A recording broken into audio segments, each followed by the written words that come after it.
บายดีสบายดีซุ่มเจ้าผู้บอกฟังท้ายฟังละมาเดี๋ยวประตูไซน้ำพิลาเด้อคือมันสวยงามมากเดี๋ยวเชฟเบิ่งนี่มีน้ำพุอันนี้คือเป็นจุดที่ว่าแลนด์มาร์คของนครหลวงเวียงจันทน์เนาะก็คือแบบว่าประตูไซแล้วก็ทัดหลวงตอนนี้เขาอยู่ที่เนี่ยกำลังเปิดหน้าแบบนี้เลยยามนี้ก็คือเพิ่นจะเปิดหน้าแบบนี้เด้อแสดงและนี่ก็คือลางๆน้อยหลานี่ประตูชัยแต่ว่ามื้อนี้เขาจะโปขึ้นนะเพราะว่าเป็นหัวก็เปิดโอกาสให้ขึ้นอยู่เนาะแต่ว่ามันจะเวียนหัวหน่อยหนึ่งหลาจะโปขึ้นเด้อ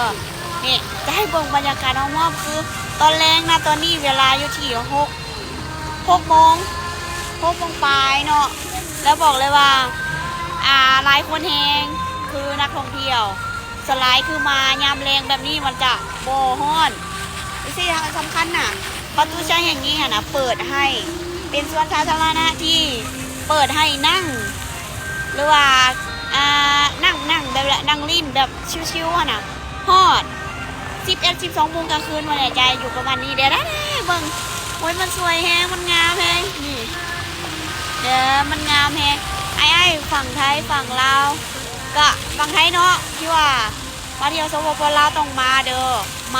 บอกเลยว่ายามนี้คืองามแฮงเนาะงามอีหลีขนาดอีหลาอยู่นครหลวงนะแต่อีหลาก็บ่ค่อยได้มาปานใดแต่แบบมามื้อนี้คือ Amazing ว้าวมากแบบเพิ่นเปิดแบบคักเพิ่นปรับปรุงแล้วก็เปิดแบบคักแฮงงามเนาะนี่ใส่เบิ่งสไลด์นักท่องเที่ยวก็จะมีฝั่งไทยแล้วก็คนต่างประเทศแบบอยู่อเมริกาบอสเนี่ยนะดูหลายๆประเทศนะหลายคนแฮงแล้วก็น่าจะหลายคนนี่อีกนี่เห็นเบิ่งกว้างๆคนหลายแฮงเด้อเดี๋ยวจะปิ่นกล่องลังให้ซุมไอ้เบิ่งเนาะเดี๋ยวมันจะได้แบบเห็นวิวกว้างๆนะอันนี้คือตอนค่ำนะตอนแรงน่ะแบบมืดแล้วค่ะนะเพื่อนก็จะเปิดดอกไฟที่ว่ามันงามกว่านี้อีกเนาะ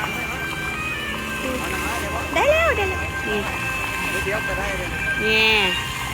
ก็จะเป็นประมาณนี้เนาะนี่มันจะมีตากล้องที่ว่ามาถ่ายรูปเด้อไผที่ว่ามาเที่ยวให้ตากล้องเพิ่นถ่ายเด้อ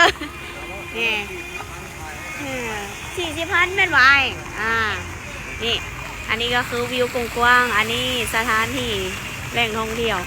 มันไม่เป็นแหล่งท่องเที่ยวมันคือแบบว่าก็เป็นจุดที่ว่าแลนด์มาร์คของสปปลาวเฮาเนาะขึ้นสื่อลือซาเลยก็คือนครหลวงต้องมาประตูชัยแล้วก็พระธาตุหลวงเวียงจันทน์เนี่ยให้เบิ่งคือมันงามเองเจ้าสวยแนะนำให้มาเที่ยวเด้อ